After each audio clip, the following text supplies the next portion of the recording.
this is Sunday Snacks with Sam and Ellie. Good morning. So, we're here to talk to you, obviously, about sustainability because that is one of the big things that Beyond TPN Milk is about. Now, Ellie, tell the audience a little bit about yourself. I'm old.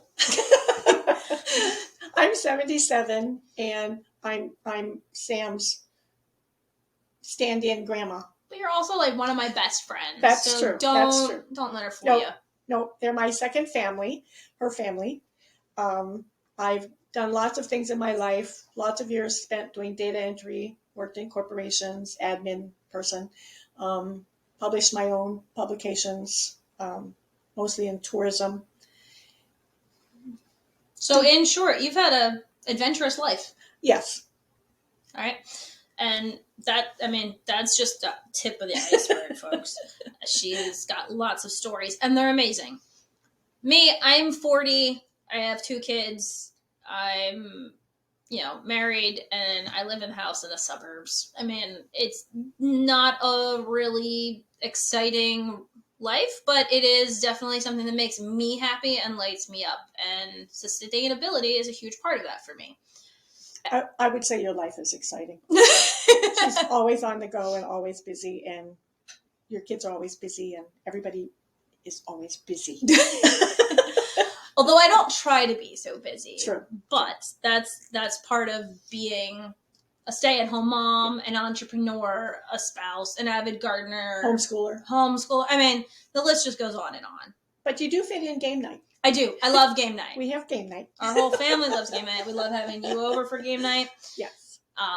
But that leads us to why we're here. One of the things that Ellie and I have noticed over the years is even though we have such a large age gap, we have similar and yet very different views on the world.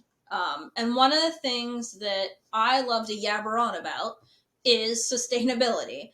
And I don't know that you would agree that that's the best word. Well, I just give her a hard time because I think sustainability is one of those fad words today that means so many different things to different people. So we're going to try to find a way to make all the pieces fit together.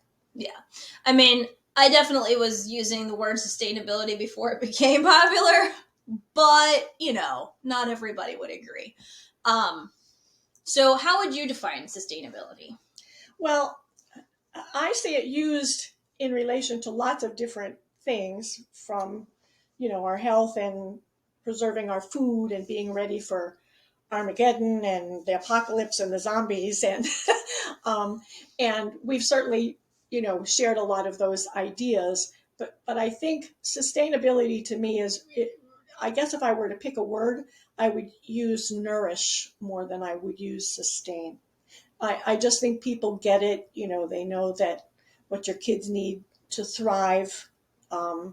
They know, what your garden needs and what flowers need. We all need sunshine and water and good feelings and all those kinds of things. So I just think that sometimes using the latest catchword, it gets numb. People get numb to the phrasing. And that's really, I'm not anti-sustainability at all. I just think that sometimes in using the latest phrase, we oftentimes will lose audience because they think you're that eco person or that environmental person, when I know for a fact that you're more than that. Yeah. That it's much more complete than that. Yeah. I mean, for me, it does involve a lot of what you're saying, nourishment. But sustainability does tie heavily into community, which you don't really talk about other than the environmental nuts out there that are like, hey, all the, I don't know, kumbaya, peace, love, and together. I know, don't let me get her started. She's stealing my phrases. Don't let me get her started. But, there's community and then, obviously the environmental impact. And, there's just so much. For me, a lot of it is food. Yeah. I mean, I think with my gut, right? I mean, we call this Sunday morning snacks. We have to be nourished. We need some nourishment. There you go. You know, we already had, I mean, I had 2 cherry turnovers and you had a donut. And a half. A donut and a half. I'm on like my 5th cup of coffee. It's fine. It's water now, but like really. We, you know, for me, with sustainability, the crux of why I've always used that word has been, you know, we need as people to sustain ourselves. Like you even called me out on that earlier. You know, if we don't sustain ourselves, we die. So why is this such a popular word? You know, and rightly so. That's a great, you know, point to make.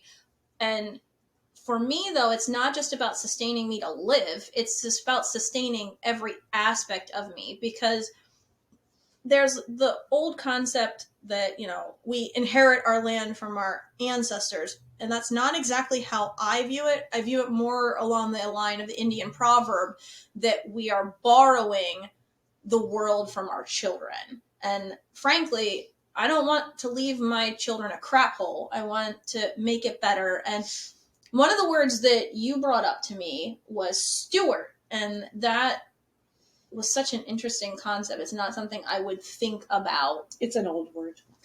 But it goes along with the Indian story. Yeah, but like you said though, like I want to raise my children as positive stewards of their community, of the environment, of just life. So I don't know. Sustainability, I guess, holds true with the nourishment concept, but I don't know why we wouldn't want to have a catchphrase, but yet I get so viscerally aggravated by catchphrases as well.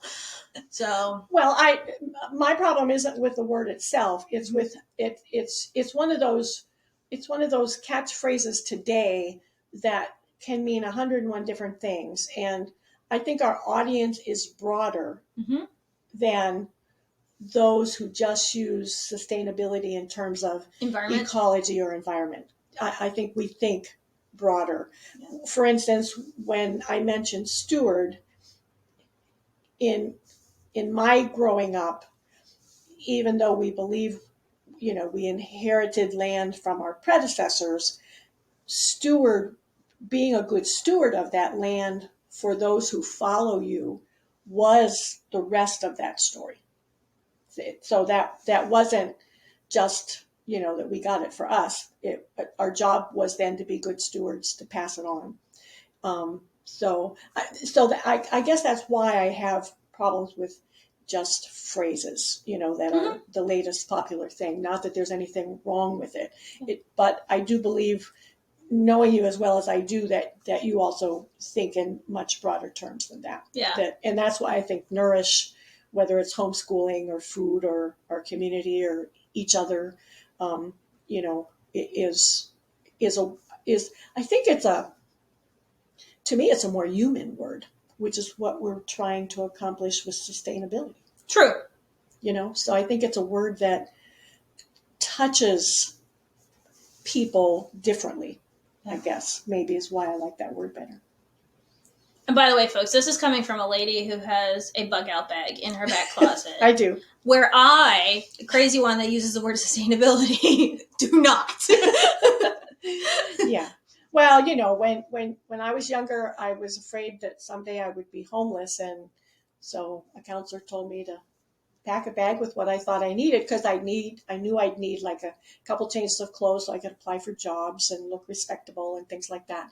And then she said, just put it in the back of your closet and you'll be prepared. So it's part of our sustainability. Yeah, it is. It's about nourishing the soul. That's right. You know, when you're living in constant fear, you can't function. Right. So she gave me an out for dealing with that, and it's just been there ever since. And you know, I mean, and luckily I've made it this far without needing it. Yes.